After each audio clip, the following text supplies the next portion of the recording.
Oke, ketemu lagi. Pak Is akan membahas tentang penggolongan darah, yang mana di dalam penggolongan darah itu ada suatu istilah yang dikenal dengan agglutinogen dan agglutinin. Linus Steiner itu tahun 1930 dia mendapatkan Nobel dikarenakan dia pinternya bisa membagi untuk menentukan satu penggolongan darah dan bisa melakukan sesuatu donor dan bisa dilakukan satu transfusi. Itu kita bisa melakukannya dikarenakan ada penemuan si Linus Steiner tadi. Nah, dia membagi agglutinogen itu menjadi 4. Yang pertama adalah agglutinogen tipe A, kemudian ada tipe B, kemudian ada tipe AB, dan tidak ada agglutinogennya, tidak ada antigennya. Ini penting supaya kamu bisa tahu persis bahwa antigen itu sebetulnya apa sih? Sebetulnya adalah suatu surface marker pada setiap sel. Jadi di tubuh kita itu setiap selnya itu ada surface marker. Ini bisa berupa protein umumnya, tetapi kalau di sini ini bisa berupa suatu sugar, bisa juga berupa suatu gula, sehingga dia bisa menentukan sesuatu permukaan ini untuk bisa menentukan bahwa dia bergolongan darah apa. Ketika di sini antigennya ini berupa antigen A, maka dia ditentukan dengan sebutan golongan darah A dikarenakan dia punya agglutinogen A. Agglutinogen A itu kemudian dikenal dengan antigen A. Yang B itu punya agglutinogen B. Kalau ditulis gen B itu IB. Kalau di sini dia gennya itu IA. Yang di sini AB ya IA-IB. Yang ini tidak punya agglutinogen maka dia kosong. Ini sulit sekali dideteksi sama yang namanya antibody. Nah, kecocokan penggolongan tadi, kalau Linus Steiner itu membagi golongan darah itu berdasarkan agglutinogen atau antigen dan berdasarkan pada antibodi yang ada di dalam plasma. Jadi tadi Pak Is bilang bahwa di dalam plasma darah itu ada suatu protein darah yang dikenal dengan globulin. Maka ini dikenal dengan imunoglobulin, yang kerjanya imunoglobulin itu bisa bisa menggumpalkan, bisa mengendapkan, bisa menyelimutin, bisa melisis, bisa menetralisir. Nah, ini si antibodi yang ada berhubungan darah ini dia menggumpalkan. Maka dia bersifat agglutinase, karena itu dikenal dengan sebutan agglutinin. Agglutinin itu tipenya ada 4 juga. Ada yang di dalam plasmanya itu ada agglutinin beta atau anti B. Ada yang punya agglutinin alfa, anti A. Ada yang tidak punya. Ada yang punya dua-duanya. Agglutinin A, alfa, dan agglutinin beta. Oke. Agglutinin sebagai antibodi itu kerjanya akan mencocokkan dengan surface marker yang ada pada darah yang dipunyai. Ketika di sini dia akan dicocokkan dengan cara seperti dikumpulin jadi satu seperti kayak gini, maka pembentukan ini dikenal dengan penggumpalan. Jadi kalau misalnya di sini dia punya agglutinogen yang cocok dengan agglutinin, maka dia tidak digumpalin. Ya, jadi karena ini bisa bagus untuk menentukan. Jadi kalau ditanya apa itu golongan darah A? Golongan darah A itu kalau agglutinogennya A, agglutininnya beta.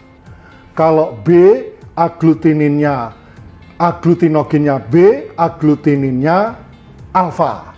Kalau AB punya agglutinogen AB tetapi nggak punya agglutinin.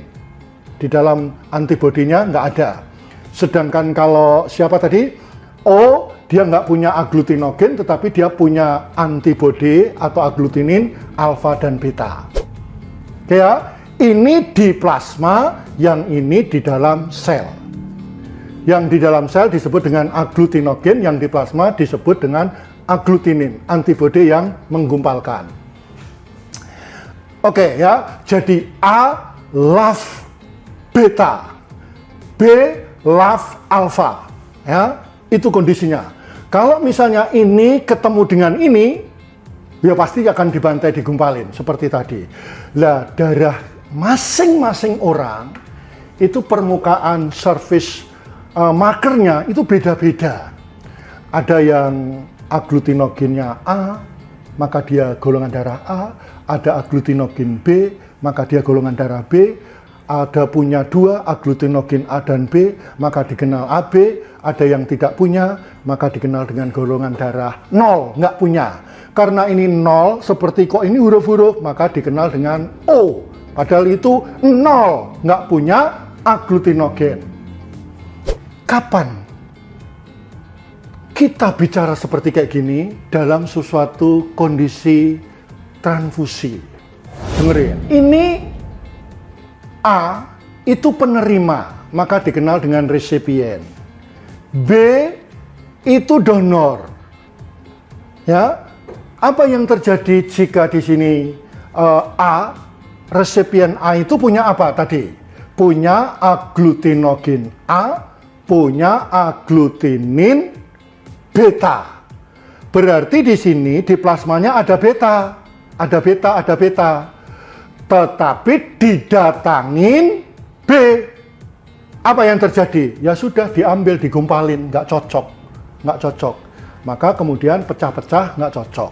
B ke A itu nggak cocok dikarenakan plasma agglutinin beta ketemu sama B pada proses yang ada pada donornya. Oke, sekarang berikutnya kita bisa lihat donornya A dikasihkan ke B.